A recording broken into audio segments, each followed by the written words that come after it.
ഇന്നലെ ഞാൻ ഈശ്വസ്കരിച്ച് പോരുമ്പോൾ ഒരു ചെറുപ്പക്കാരനാണ്. അങ്ങനെ ഫോൺ വിളിച്ച് ബൈക്ക് ഓടിച്ച് പോവാണ് എൻ്റെ പേരൻ്റെ തൊട്ടടുത്ത്. അപ്പോൾ എന്നോട് കണ്ടെടുത്ത് അസ്സലാം വലൈക്കും എന്നാണ് ആ ഫോണിൻ്റെ ഇടയിൽ എന്നോട്. ഞാൻ വലൈക്കും സലാം എന്നൊക്കെ പറഞ്ഞു. അവിടെ നിർത്തി.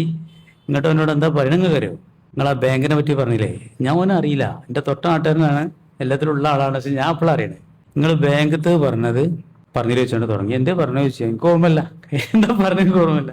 ഓന് നല്ലൊരു ജോലി കിട്ടിയ ബാങ്കിൽ. അവന് വേണ്ടാച്ചു ആറായത്തവനോട് പറയണത്. അപ്പൊ എൻ്റെ ഈ പറച്ചിലും കേട്ടപ്പോൾ നമ്മൾ കഴിഞ്ഞ ആഴ്ച പറഞ്ഞ ഇതാണ്, ബാങ്കത്തെ ജോലിയല്ല, കമ്പനിന്റെ ബാങ്കിക്കുള്ള അക്കൗണ്ട് ശരിയാക്കണ ആ പണിയെടുക്കാൻ മടിച്ച ഒരാളെ പറ്റി നമ്മൾ പറഞ്ഞിരുന്നു. അത് നമ്മൾ പറഞ്ഞിട്ടായതാണോ അങ്ങനെ? നമ്മളങ്ങനെ പറഞ്ഞതല്ലല്ലോ. കമ്പനിന്റെ പണിയൊന്നും പറ്റില്ല നമ്മളിവിടെ പറഞ്ഞിട്ടൊന്നുമില്ല. ആ ചെറുക്കിന്റെ ഒരു തെക്കുവയാണ് കേട്ടോ. അതിന് നമ്മൾ ട്രോളുണ്ട് ആളുകൾ. ഇങ്ങനെ മൂല്യർക്ക് വേണമെങ്കിൽ 5 നേരം ഒന്നെല്ലാം തിന്നാൻ കിട്ടും, ഞങ്ങൾക്ക് ബാങ്കൊക്കെ വേണ്ടി എന്നൊക്കെ പറഞ്ഞു.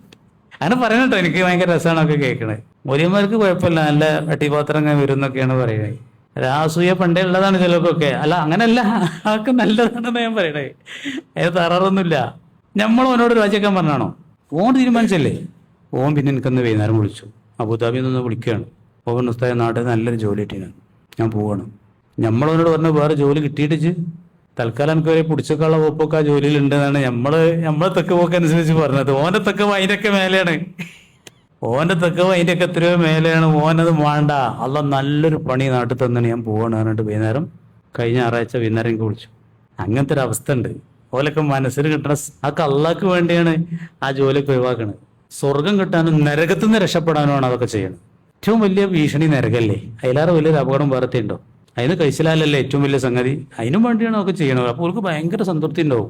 എന്നാൽ ഓൾക്ക് കിട്ടുന്ന സമാധാനമൊന്നും വളഞ്ഞ വൈക്കൂടെ ലക്ഷങ്ങളും കോടികളും ഉണ്ടാകുമ്പോൾ ഒരിക്കലും കിട്ടൂല. ഓൾക്ക് സമാധാനത്തിന്റെ ഒരു നേരം തന്നെ ഉണ്ടാവില്ല.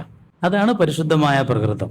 അങ്ങനെ ആകാൻ പറ്റിയ കോലത്തിലാണ് എല്ലാ കുട്ടികളും ഇവിടെ പ്രസവിക്കപ്പെടുന്നത്. പിന്നെ അമ്മയും ബാപ്പയാണോ പോലെ എന്താക്കണേ, യഹൂദിയാക്കണേ, നസ്രാണിയാക്കണേ, ക്രിസ്ത്യാനിയാക്കണേ എന്ന് പറഞ്ഞത് എന്തോ ഒരു കറക്റ്റാണ് ഇന്നത്തെ കാലത്ത്.